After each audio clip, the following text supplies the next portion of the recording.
Hello everyone, सबको मेरा नमस्ते। कैसे हैं आप लोग? तो सर्दियाँ आ गई हैं। सर्दियों में के लिए सब अक्सर घरों में लड्डू बनाए जाते हैं, गोंद के आटे की पिन्नियाँ।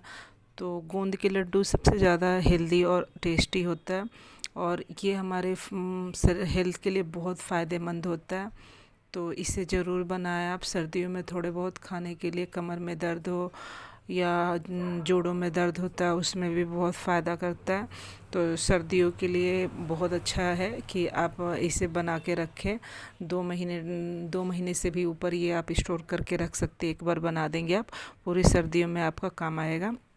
बहुत हेल्दी, बहुत टेस्टी है लड्डू। और औरतों को वैसे भी बहुत ज़्यादा प्रॉब्लम होती है कमर दर्द की, और बच्चों को भी दे सकते हैं, क्योंकि सर्दियों में सबको खांसी जुकाम होता है। उसमें भी ये बहुत फ़ायदा करता है हमारे लिए लड्डू। और गोंद गोंद तो बहुत अच्छा है, अलसी भी बहुत अच्छी है, उसकी तासीर गर्म होती है। इसलिए सर्दियों में ये लड्डू खाते हैं कि सर्दी से हम बचें। और बच्चों को भी खिलाइए, बनाइए इस तरीके से। अलसी के तो बहुत सारे फ़ायदे हैं। उसमें ओमेगा 3 मिलता है। यहाँ तक कि डायबिटीज़ वाले लोग भी खा सकते हैं। आप इसमें ज़्यादा घी डाल के नहीं बनाया है मैंने, बहुत कम घी का यूज़ किया है मैंने।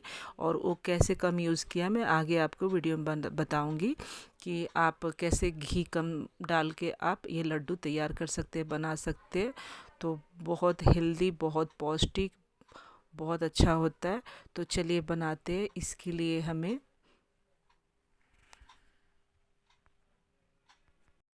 तो चलिए देखते हैं कैसे बनता है ये लड्डू। और ये लड्डू बनाने के लिए हमें क्या क्या सामग्री की ज़रूरत पड़ती है। तो सबसे पहले तो गोंद गोंद के लड्डू ही बोलते हैं, सोंठ के लड्डू बोलते हैं। तो ये इंग्रेडिएंट्स तो रहना ही चाहिए।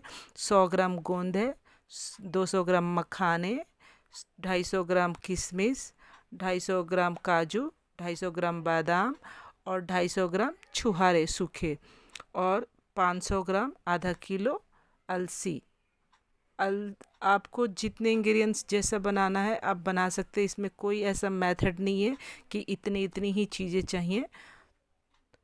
तो जैसी सहूलियत हो आपके पास, अगर फैमिली में कोई और हो बनाने वाला, हेल्प करने वाला, तो और भी इंग्रेडिएंट्स बढ़ा दीजिए आप। तो जैसा आप, ऐसा कहीं नहीं लिखा हुआ। और ये है नारियल खो के बुरादे। और पिपली बहुत फ़ायदा करता है हमारे को, खांसी वगैरह में। पिपली है, ये खसखस है, और 500 ग्राम गुड़, और मगज़। मगज़ आप बोलेंगे तो कई तरह के बीज मिक्स होते हैं, 2-3 तरह के। वो ग्रोसरी शॉप पे आप जब सारे सामान लेंगे तो उसमें ये दे देंगे। वो कई तरह के मिले हुए बीज रहते हैं। और इसमें मैंने ये घी है, घी मैंने लिया है 500 ग्राम, पूरा नहीं डालूंगी मैं घी। और इसके अलावा हमें चाहिए हल्दी। हल्दी में एंटीबायोटिक होता है, तो हल्दी भी डालें आप तो बहुत अच्छा रहेगा। और ये ऐसे बीज निकाल लिया था मैंने। और हल्दी है, और ये है आधा कटोरी सोंठ, यानी 150-200 ग्राम होगा। और ये मैंने अंदाजे से ही कटोरी में हल्दी ले लिया था। तो ये मेन इसका इंग्रेडिएंट्स है। हल्दी एंटीबायोटिक है, आपको ऑप्शनल है, अगर मन करे तो डालो आप, नहीं तो आप दवाई की तरह अगर बनाना चाहें तो ज़रूर डालें आप, क्योंकि हल्दी बहुत अच्छी होती है हमारी हेल्थ के लिए। तो इसे डालें आप। और छुहारे के बीज मैंने ऐसे कट करके निकाल लिए। आप सिलवट्टे का जो होता है या मोटा चक्कू है, उससे मार के आप थोड़े थोड़े करके, और फिर इसको हम मिक्सी में ग्राइंड कर लेंगे इजली। तो चलिए स्टार्ट करते हैं बनाने का।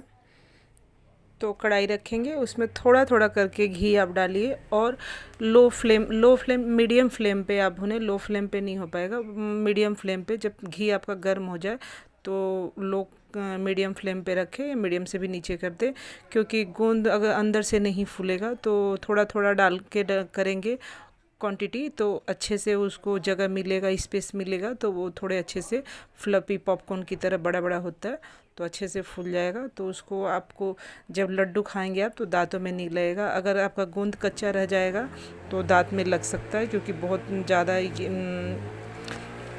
पत्थर की तरह होता है, तो दांत में भी लग सकता है। इसलिए इसे लो फ्लेम पे, मीडियम फ्लेम पे ही भुने। और खसखस भी भून लिया मैंने, हल्का सा सौटे करना है, ज़्यादा नहीं भूनना। थोड़ा सा मगज भी भून लिया। इनमें तेल की ज़रूरत नहीं है, वैसे हल्का आप डाल सकते हैं, एक एक चम्मच करके जितना हो सके आप। कुछ इंग्रेडिएंट्स ऐसे हैं जो आप नहीं भी भूनेंगे तो उसके टेस्ट और फ्लेवर बहुत अच्छा आएगा। और जब हमारे घी की ज़रूरत नहीं है तो हम बेकार में घी क्यों ज़्यादा डालें। तो आप इस तरह से घी बचाइए। और अलसी में घी नहीं डालना है, इसे सूखी कढ़ाई में ही भूनना है। तो इसको धीरे धीरे लो फ्लेम पे भूनेंगे, इसको भी, अलसी को भी। और जब तक मेरी अलसी भून रही है, इस तरह से देखिए जो ड्राई डेट है, खजूर है, उसका मैंने बीज निकाल के चाकू से, हाथों से काट के निकाल रही हूँ। या कोई पत्थर है या बड़ा हथौड़े टाइप का, उससे भी खल, जो बड़ा सा खल होता है उसके खल कुटनी होती है, उससे भी खल में आप एक एक करके मार मार के और चाकू से अच्छे से काट के टुकड़ा टुकड़ा करके, या खल में भी आप कूट सकते हैं। तो जो, और एक तरफ अलसी में भूनते जा रही हूँ लो फ्लेम पे, धीरे धीरे चलाते रहेंगे, नहीं तो एक तरफ नीचे तलवे में लग सकता है, जल जाएगा। और ज़्यादा देर अलसी को ना नहीं भूनना है। जब चट सी आवाज़ आएगी चटकने की या कलर चेंज हो जाएगा तो हमारी अलसी तैयार हो जाएगी। ज़्यादा देर भूनेंगे तो उसमें तेल छोड़ने लगता है, इसलिए पहले ही निकाल लेंगे उसको। अब अलसी भी तैयार हो गई है, अलसी भून के निकाल लेंगे। ऐसे ही एक एक करके सारे सामग्री को हम लोग भून लेंगे। और अलसी भी हो गई है, अभी इसको कढ़ाई से निकाल दूंगी मैं। और हाफ हाफ करके एक ही बार मैंने, क्योंकि मेरी बड़ी कढ़ाई है इसलिए मैंने एक ही बार में, आप भी अगर हो सके तो बड़ी कढ़ाई लें, क्यों आपको बार बार ना करना पड़े। 2 चम्मच तेल डाल दिया, इसमें काजू बादाम भून दिया। किशमिश भुना हुआ मुझे पसंद नहीं, इसलिए मैंने नहीं भुना हुआ, तो उसको मैं ऐसे ही डालूँगी। तो काजू और बादाम को ज़्यादा भूनने की ज़रूरत नहीं है, हल्का सा बस 1-2 बार चला के सौटे करके निकाल लेंगे। और इसके बाद मखाने भून लिया। मखाने चाहें तो आप और भी क्वांटिटी इसकी बढ़ा सकते हैं, मैंने कम डाला हुआ, मेरे पास इतना ही था, फिर मैंने मंगवाया नहीं इसलिए इतना ही रखा है, 100-150 ग्राम होगा। मखाने भी हो गया। अब इस सारे जितने भी हमारे इंग्रेडिएंट्स थे, जितने भी हमने भून लिए, अब इनको एक एक करके ठंडा होने के बाद इसको ग्राइंड करेंगे। तो सबसे पहले अलसी कर ले आप, अलसी की क्वांटिटी ज़्यादा होती है तो अलसी भून कर लेंगे। और नहीं तो कोई आपके अगर हेल्थ के लिए है तो आप एक एक करके भूनते जाए और थोड़ा थोड़ा ठंडा होता जाएगा, तो वैसे भी आप ग्राइंड करते जाए तो बहुत काम इजी हो जाता है आपका। तो इस तरह से आप भून के एक ही में मिलाते जाए, आप इकट्ठा करते जाए। तो अलसी को थोड़ा बारीक रखें, तो उसका महीन पे होना चाहिए पाउडर, उस तरह से 2 बारी में। और जितने भी हमने ड्राई फ्रूट लिया है, मैंने ड्राई फ्रूट को मैंने, आपके अगर काट सकते हो तो काट ले हाफ, या थोड़े थोड़े टुकड़े टुकड़े में, और नहीं तो मिक्सी में करना है आपको तो आप एक बारी स्क्रॉल करेंगे, टुकड़े टुकड़े रहेगा तो हमारा घी कम लेगा और देखने में भी लड्डू और खाने में भी अच्छा लगता है। जब हमारे मुंह में बाइट करते हैं, दांतों के नीचे आता है काजू बादाम, तो खाने में बहुत टेस्टी लगता है। और उससे प्लस पॉइंट ये भी है कि वो हमारा घी भी बचाएगा। अब जितना महीन पाउडर बनाएंगे उतना ही आपका घी और गुड़ ऑब्जर्व करेगा, मीठा की ज़रूरत पड़ेगी। तो आप टुकड़े रखेंगे तो उससे आपका घी और गुड़ कम लगेगा। तो इस तरह से आप घी कम डालना चाहते हैं और हेल्दी बनाना चाहते हैं अपने लड्डू को, तो बिल्कुल बारीक महीन ना बनाए पाउडर, बस अलसी छोड़ के सारे चीज़ों को टुकड़े टुकड़े करे, हल्दी पाउडर, सारे इंग्रेडिएंट्स को अब एक में मिक्स कर लेंगे। और मिक्स करके और इकट्ठा अच्छे से कर लेंगे। और इसके लिए मार्केट में चमसूल कमरकस आती है, वो इस इंग्रेडिएंट्स में ज़रूर डालें आप। पाउडर की तरह रहता है, वाइट कलर सोडा जैसा, खाने वाला जो सोडा होता है उसके जैसा दिखता है। ग्रोसरी की शॉप पे बोलेंगे तो ईज़िली आपको मिल जाएगा। और मैंने 300 ग्राम घी डाला इसमें, 300 ग्राम घी डाल के और इसको हल्का सा मैंने गर्म कर लिया था। और गुड़ डाल दिया कि गुड़ इसमें चला दूंगी 1-2 बारी तो थोड़ा सा सॉफ्ट हो जाएगा, तो हमारा लड्डू बनाने के लिए आसान रहेगा।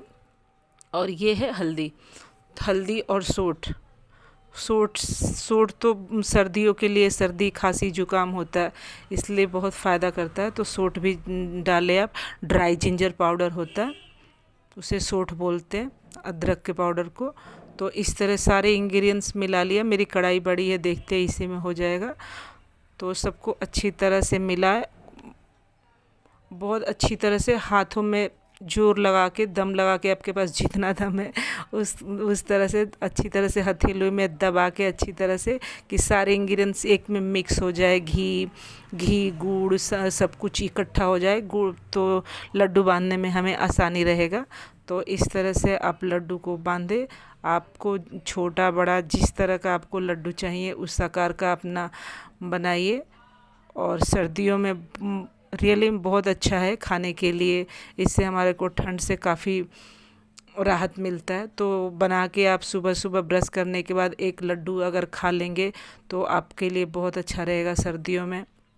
मैंने घी भी बहुत कम डाला है, छोटे बड़े जैसे मर्जी डाल के एक कंटेनर में रख दे आप, तो आप 2-2.5 महीने आपकी पूरी सर्दी आराम से चल जाएगा। बड़े बूढ़ों भी खा सकते हैं, अगर आप इसमें घी कम डालेंगे तो उनके लिए भी फ़ायदे है, बच्चे भी हैं तो सबको आप सुबह टिफ़िन में भी और ऐसे भी आप खा सकते हैं, सुबह सुबह ब्रश करके शाम के टाइम, तो बहुत अच्छा रहता है।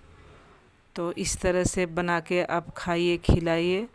और न्यू मॉम जो होती हैं उनके लिए तो ये बहुत अच्छा होता है। तो वो गर्मियों में भी बनता है ये सोंठ के लड्डू, ऐसा नहीं है कि सर्दी में ही हम बना के खा सकते हैं। जो लेडीज़ के डिलीवरी हुई रहती है उनके लिए लड्डू बनता है, और उनको कमज़ोर शरीर के लिए ताकत देता है, बहुत अच्छा रहता है वैसी औरतों के लिए। तो सोंठ के लड्डू, सठौरा, पिन्नी, गोंद के लड्डू, आप जिस आप स्टेट में जाएंगे अलग अलग नाम हैं, और फ़ायदे एक ही है, बनाने का तरीका भी एक ही है। तो ये बहुत फ़ायदेमंद है हमारे लिए। डायबिटीज़ के भी पेशेंट खा सकते हैं क्योंकि अलसी बहुत अच्छा होता है। और गुड़ डाला हुआ है तो गुड़ वैसे नुकसान नहीं करता, चीनी से बहुत अच्छा है। तो ट्राई करें आप, जब भी बनाएं तो गुड़ से ही बनाएं, तो आपका लड्डू और भी पौष्टिक होगा। देखिए इस तरह से छोटे छोटे बना के इकट्ठे कर लीजिए और हेल्दी रहिए, अच्छे रहिए।